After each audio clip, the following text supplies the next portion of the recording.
Hello दोस्तों, आज की कहानी है दाल पतली कर दो बहू, तुम्हारे माता पिता आए हैं। रात के लगभग 7 बज चुके थे। नीतू रसोई में खाना बना रही थी और खाना लगभग बन चुका था। बस दाल में तड़का लगाना बाकी था। वैसे भी आज उसने हल्के फुल्के दाल चावल ही बनाए। दोपहर में कुछ मेहमान आए थे तो पनीर और छोले दोनों की सब्जी दिन में बनी थी, तो रात में हल्का फुल्का ही ठीक रहेगा। नीतू सोच रही थी कि सास मालती जी ने रसोई में प्रवेश किया। बहू रेखा के सास ससुर आने वाले हैं, फटाफट से खाना बना दो, कुछ बढ़िया बना देना, आखिर समधी आए हैं, कंजूसी मत करना, ऐसा ना हो कि कल के दिन रेखा को बातें सुननी पड़े। मैं जरा सोफे के कवर बदल देती हूँ। नीतू का जवाब सुने बगैर ही सास मालती जी बाहर चली गई, क्योंकि वह जानती थी कि नीतू सब संभाल लेगी। लेकिन मालती जी की बात सुनते ही नीतू को 10 दिन पहले की घटना याद आ गई और ना चाहते हुए भी उसका मन एक बार फिर से दुखी हो गया। दरअसल मालती जी की आदत है, वह अपने रिश्तेदारों का स्वागत बहुत ही अच्छे तरीके से करती है, लेकिन अक्सर जब नीतू के घर से कोई भी आता है तो उन्हें उचित सम्मान नहीं देती हैं। जब भी नीतू के घर से कोई आता है तो मालती जी अक्सर मुंह बना लेती हैं। कभी अच्छे तोहफे ना लाने का ताना देती हैं तो कभी ताना देती है कि बेटी के घर यूँ रोज़ रोज़ नहीं आया जाता।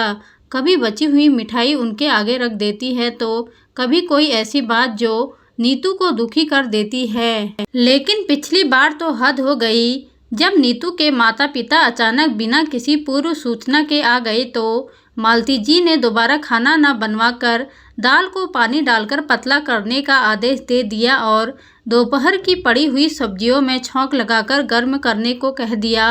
और रायते में तो वह खुद ही पानी डालकर चली गई। केवल खाने पीने में ही नहीं, अक्सर वह अपनी बातों से यह बता देती है कि नीतू के परिवार में से किसी का भी यहाँ आना हमें पसंद नहीं है। वहीं दूसरी तरफ अगर बेटी के ससुराल से कोई आता है तो 36 तरीके के व्यंजन बनाए जाते हैं, उन्हें पूरा सम्मान दिया जाता है। आज भी जब उन्हें पता चला कि उनकी बेटी के सास ससुर आने वाले हैं तो उन्होंने नीतू को बढ़िया खाना बनाने का हुक्म दे डाला। हालांकि बाकी हर तरीके से मालती जी का व्यवहार नीतू के प्रति बहुत अच्छा रहता है, लेकिन न जाने क्यों जब भी बात नीतू के परिवार की आती है तो उनका व्यवहार बदल जाता है। बस यही सब सोचकर आज नीतू की आंख भर आई। कहते हैं किसी के सब्र का इम्तिहान नहीं लेना चाहिए, लेकिन शायद मालती जी यह बात समझ नहीं पा रही थी, इसलिए बार बार नीतू के मायके वालों को अपमानित करके वह नीतू को दुखी कर रही थी। लेकिन आज न जाने कहां से नीतू में भी हिम्मत आ गई। अपने आंसू पोंछकर वह हाल में आ गई और सोफे के कवर बदल रही मालती जी से बोली, मम्मी जी, दीदी के सास ससुर कब तक आएंगे? क्योंकि खाना तो लगभग बन ही चुका है।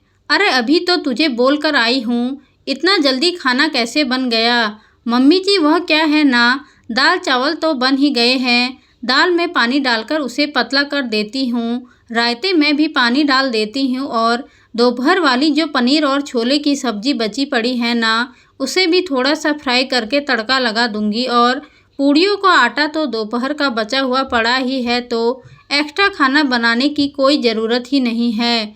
वैसे भी आप ही तो कह रही थी ना उस दिन कि समधी तो घर के ही होते हैं, वह तो अपने ही होते हैं, वह थोड़ी ना बुरा मानेंगे अगर हम उन्हें दोपहर का खाना खिला देंगे। अब खाना बनाएंगे तो दोपहर का खाना वेस्ट हो जाएगा। याद है मम्मी जी आपको, उस दिन जब मेरे मम्मी पापा आए थे तब आपने यही कहा था, तो फिर आज भी ऐसा करते हैं। दीदी के सास ससुर भी तो समधी ही हैं, घर के ही हैं, अपने ही लोग हैं, वह थोड़ी ना बुरा मानेंगे। क्यों, सही कह रही हूँ ना मैं मम्मी जी?